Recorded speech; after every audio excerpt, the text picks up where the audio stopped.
Good morning students. आज हमारी science की क्लास का डे 11 है। हम पढ़ रहे थे लेसन नंबर 3 आनुवांशिकी जेनेटिक्स। इससे पहले हम पढ़ चुके थे, देखिए, संकर पूर्व संकरण, परीक्षण संकरण और स्वतंत्र अपव्यूहन के नियम को अपन ने स्टार्ट किया था। अपन ये देखा था, उसके नाम से पता लग रहा है स्वतंत्र अपव्यूहन का नियम। कहने का मतलब कि जब दो विपरीत लक्षणों के मध्य संकरण कराया जाता है तो एक लक्षण की वंशागति का दूसरे लक्षण की वंशागति पर कोई प्रभाव नहीं पड़ता। उसे अपन क्या बोलते हैं? स्वतंत्र अपव्यूहन का नियम कहते हैं। आज हम इसे एक उदाहरण के द्वारा समझेंगे। देखिए, हम इसे एक उदाहरण के द्वारा समझेंगे। जैसे हमारे पास क्या है, देखिए, हमने दो विषम युग्मजी पौधे ले रखे हैं, दो समयुग्मजी ले रखे हैं। एक है capital Y Y, capital R R, ठीक है। और एक तरफ हमने ले रखे small Y, small Y, small R, small R, ठीक है। इसको अपन क्या बोलते हैं? पीले। कैपिटल अगर वाई आए तो उसे बोलते हैं पीले, और कैपिटल आर आ जाए तो उसे क्या बोलते हैं? गोलाकार, ठीक है। और स्मॉल वाई है उसे अपन क्या बोलते हैं? हरे, और स्मॉल आर है उसे अपन क्या बोलते हैं? झुर्रीदार, ठीक है। अब उसके अंदर क्या है, देखिए, ये कैपिटल वाई है तो इससे क्या निकल के आएगा? एक कैपिटल वाई। कैपिटल आर से क्या निकल के आएगा? कैपिटल आर, ठीक है। अब यहाँ से अपन देखते हैं तो एक स्मॉल वाई निकल के आता है और एक स्मॉल आर निकल के आता है, ठीक है। इन दोनों का आपस में हम संकरण कराते हैं, मतलब F1 पीढ़ी जब अपन प्राप्त करने की कोशिश करेंगे, जब F1 पीढ़ी हम प्राप्त करेंगे तो ये क्या हो जाएगा? एक कैपिटल वाई, एक small Y, capital R, small R. कहने का मतलब है ये कौन सी पीढ़ी हो जाएगी? F1 पीढ़ी। कौन सी पीढ़ी हो जाएगी? F1 पीढ़ी। अपन इसको क्या बोलेंगे? विषम युग्मजी, विषम युग्मजी। अब एक कैपिटल आ गया तो अपन इसको क्या बोलेंगे? पीले। तो विषम युग्मजी क्या हो जाएंगे? पीले गोलाकार हो जाएंगे, ठीक है। अब ये जो है, इसके अंदर हम जैसे ये प्राप्त हुआ अपन को F1 पीढ़ी में, एक कैपिटल वाई, एक स्मॉल वाई, एक कैपिटल आर और एक स्मॉल आर, मतलब उनको क्या प्राप्त हो गया अपन को? ये F1 पीढ़ी प्राप्त हो गई। कौन सी पीढ़ी प्राप्त हो गई? F1 पीढ़ी, F1 पीढ़ी। अब अगर इसमें हम क्या कराएंगे? स्वपरागण। स्वपरागण का मतलब देखिए, स्वपरागण, स्वपरागण कराएंगे, मतलब ये वाला किसके साथ करेगा? इसके साथ पहले, ठीक है। मतलब ये इसको पकड़ लो, ये पहले इसके साथ करेगा, फिर ये इसके साथ करेगा, फिर ये इसके साथ करेगा, ये इसके साथ करेगा। ये स्वपरागण हो गया। तो पहले हम देखो, ये इसके साथ करा तो क्या आएगा? ये इसके साथ करा तो क्या आएगा? Capital Y, capital R. ये इसके साथ करेगा तो क्या आएगा? कैपिटल वाई और स्मॉल आर। फिर ये इसके साथ करेगा तो क्या आएगा? Small Y, capital R. फिर ये इसके साथ करेगा तो क्या आएगा? स्मॉल वाई और स्मॉल आर, ठीक है। ये हो गया। अब इन दोनों का हम क्या कराएंगे? संकरण कराएंगे। F1 पीढ़ी प्राप्त हो गई, F1 पीढ़ी से F2 पीढ़ी प्राप्त करेंगे। देखिए कैसे।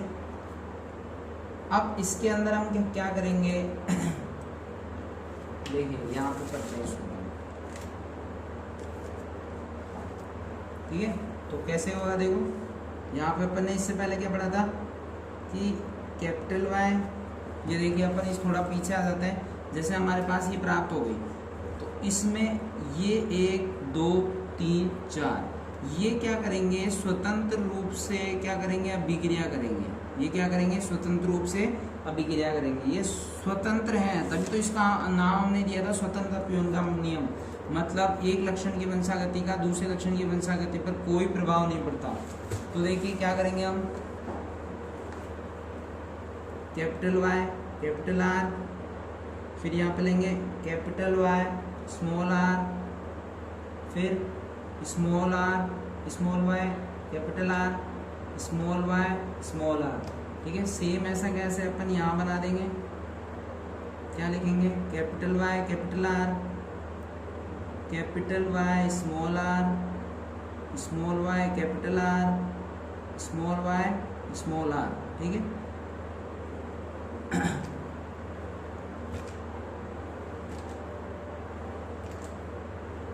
ठीक है। अब देखो इसका इससे अभी क्या कराएंगे तो क्या प्राप्त हुआ, कैपिटल 2 कैपिटल वाई और कैपिटल आर। ठीक है, अपन ये वाली लाइन में खींच देते हैं ताकि अपन को दिक्कत ना हो।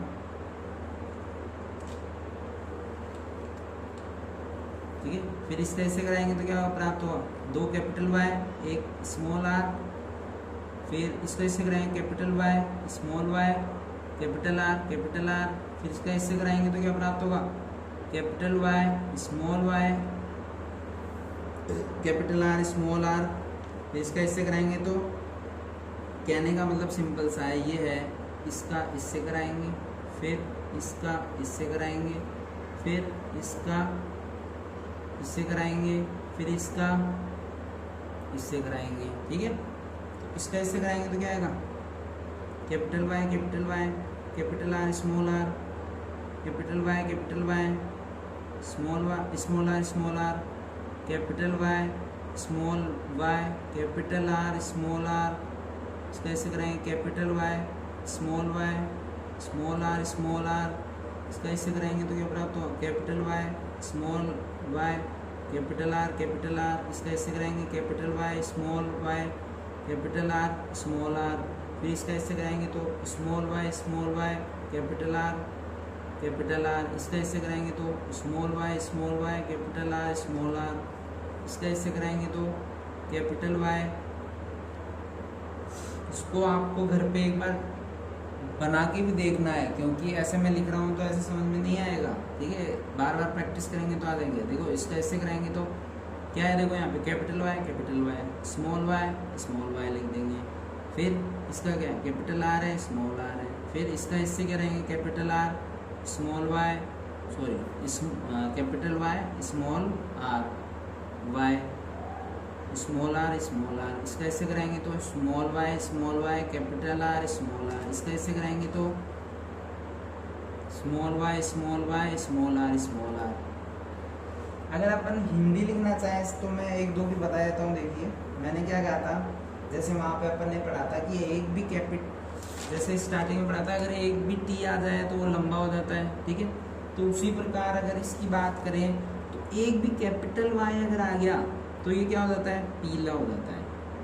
और एक भी कैपिटल आर आ जाए तो वो क्या हो जाता है, गोलाकार हो जाता है। तो ये पीला गोलाकार है। ये क्या है, ये क्या है, पीला।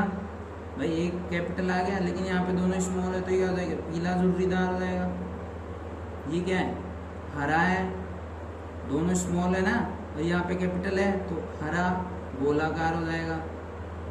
फिर ये देखो ये क्या है, स्मॉल वाई और स्मॉल आर।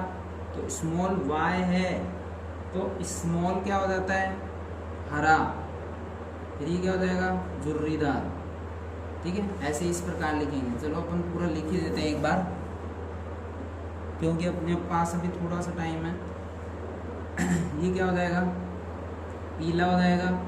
और ये क्या हो जाएगा, गोलाकार हो जाएगा, पीला गोलाकार। ये क्या हो जाएगा, पीला गोलाकार।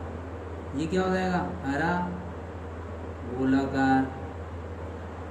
ये क्या हो जाएगा, हरा गोलाकार।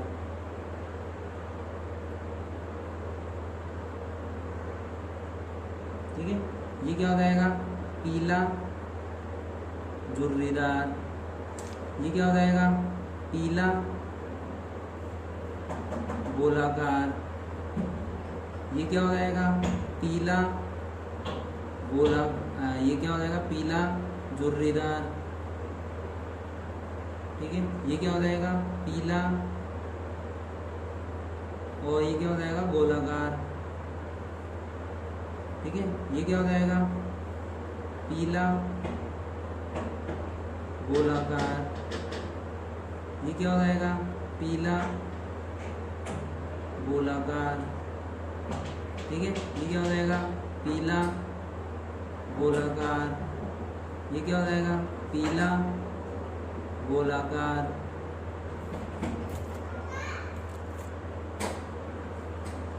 ठीक है, ये हो गया।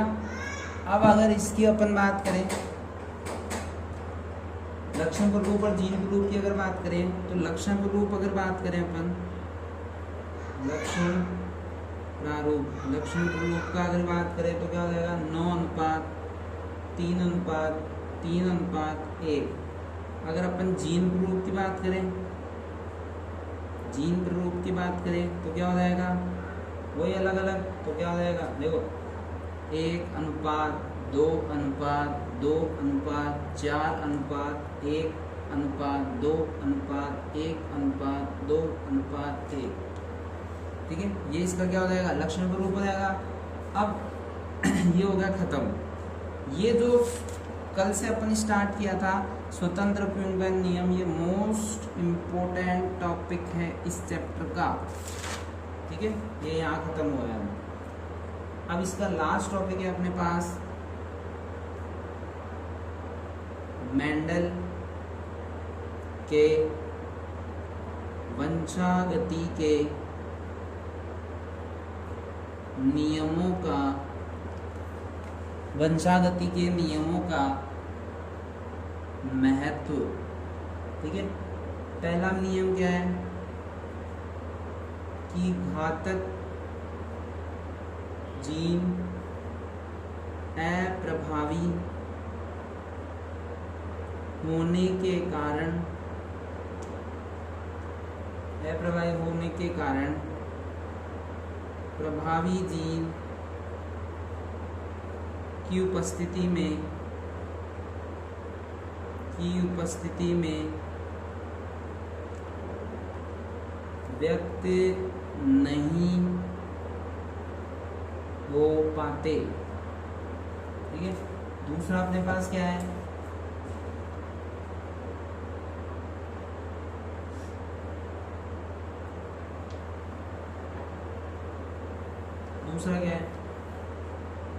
हम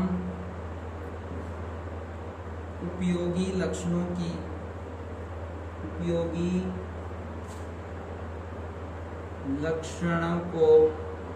लक्षणों को एक जाति में साथ लाया जा सकता है। तीसरा क्या है अपने पास, ठीक है, तीसरा क्या अपने पास उच्च गुणवत्ता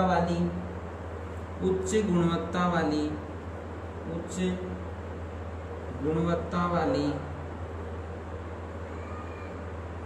पराग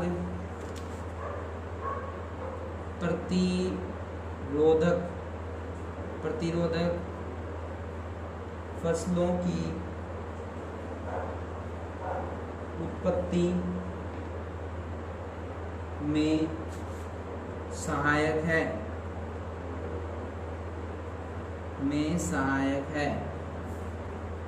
आगे समझ में ये अपना ये जो लेसन नंबर 3 है वो कंप्लीट हो चुका है।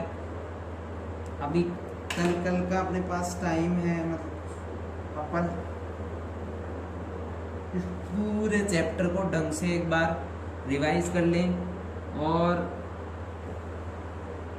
जैसा कि आपके ग्रुप में अभी तक शायद डाल दिया गया होगा या फिर डाल दिया जाएगा, आगे आने वाले समय पर जो कॉपीज़ है वो चेक करने का काम किया जाएगा। तो अपना शायद जो टर्न है वो शायद मंगलवार का टर्न है, तो मंगलवार तक सब बच्चे ये काम करके और स्कूल में कॉपी चेक कराएं। ठीक है, जो टर्न वाइज बनाया गया है, एक दो बच्चों को जो बुलाया जाएगा उस तरीके से बुलाकर और कॉपी चेक कर ली जाएगी। Thank you.